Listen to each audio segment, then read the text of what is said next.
जिंदगी में कुछ ऐसे लम्हे आते हैं जो बज़ाहिर तो बिल्कुल आम लगते हैं, मगर अंदर ही अंदर पूरी दुनिया बदल देते हैं। आज की कहानी भी एक ऐसे ही लम्हे की है, एक फोन कॉल की, जिसने एक इंसान की सोच, उसका रास्ता और पूरी जिंदगी बदल दी।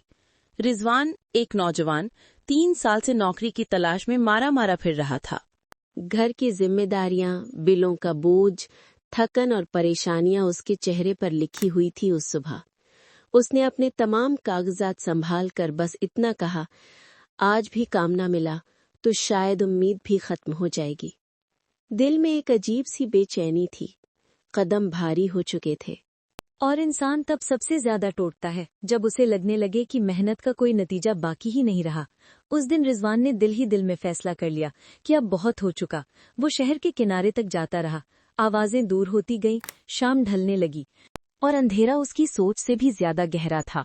वो एक पुल के पास रुक गया, हाथ ठंडे, दिल गम से बोझिल। उसने आसमान की तरफ देखा और धीरे से बोला, या अल्लाह, क्या मैं वाकई इतना कमजोर हो गया हूँ? उसी बेचैनी में उसकी जेब में रखा पुराना फोन बजने लगा। रिजवान ने देखा, एक अनजान नंबर। वही लम्हा, वही फोन कॉल जो उसकी पूरी जिंदगी बदलने वाली थी। रिजवान ने कॉल उठाई। उधर से एक निहायत नर्म पुरसुकून आवाज आई, बेटा रिजवान, मैं मौलाना शफीक बोल रहा हूँ। मस्जिद के करीब ही रहते हो ना तुम? रिजवान चौंक गया। जी, लेकिन आपने मेरा नंबर कहाँ से लिया? मौलाना ने मुस्कुराती हुई आवाज में कहा, कल तुम मस्जिद के बाहर बैठे थे, बड़े उदास। बेटा, तुम्हें देखकर दिल में एक अजीब सा एहसास हुआ कि तुम किसी बहुत बड़ी आजमाइश से गुजर रहे हो। रिजवान की आंखों में आंसू बहने लगे।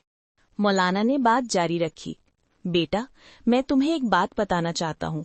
हो सकता है तुम्हारी कोशिश का नतीजा अभी ना आया हो, मगर अल्लाह कभी किसी की मेहनत जाया नहीं करता, कभी नहीं। तुम्हारा वक्त आने वाला है, बस हार मत मानना। रिजवान खामोश था, दिल टूट चुका था। लेकिन उस आवाज में कुछ ऐसा था जो टूटे हुए दिल को दोबारा धड़कने पर मजबूर कर रहा था। फिर मौलाना ने वो बात कही जो रिजवान उम्र भर नहीं भूल सका। बेटा, कभी कभी अल्लाह रास्ता दिखाने के लिए अपने बंदे तक एक अजनबी के जरिए पैगाम पहुंचाता है। शायद आज मैं वो अजनबी हूं। घर वापस जाओ, तुम्हारी जिंदगी अभी खत्म नहीं हुई, अभी शुरू होने वाली है। कॉल खत्म हो गई। रिजवान बस खामोश खड़ा रह गया। आंखों से आंसू बह रहे थे, मगर इस बार वो दुख के नहीं, सुकून के थे। वो घर लौट आया। उस रात देर तक सोचता रहा, वो कौन था? उसे कैसे पता चला कि मैं अंदर से टूट चुका हूँ? अगली सुबह रिजवान को एक गैर मुतवक्का कॉल आई। एक कंपनी की कॉल जहां उसने अप्लाई करना तकरीबन भूल ही गया था। इंटरव्यू हुआ और चंद घंटों बाद उसे नौकरी मिल गई। वो देर तक सांस भरता रहा और फिर मुस्कुराए बगैर न रह सका। वाकई उसका वक्त आ चुका था। दोस्तों, जिंदगी में हम सब कभी न कभी टूट जाते हैं, किसी मुश्किल की वजह से, किसी बात की वजह से, या बस अपने ही अंधेरों की वजह से।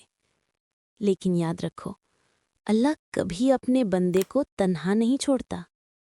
कभी कभी सिर्फ एक छोटी सी आवाज, एक छोटा सा पैगाम, एक लम्हा इंसान को मौत के किनारे से जिंदगी की तरफ वापस खींच लाता है। अगर तुम भी किसी मुश्किल से गुजर रहे हो तो रुक जाओ, टूटो नहीं। शायद तुम्हारी वो कॉल कल ही आने वाली हो।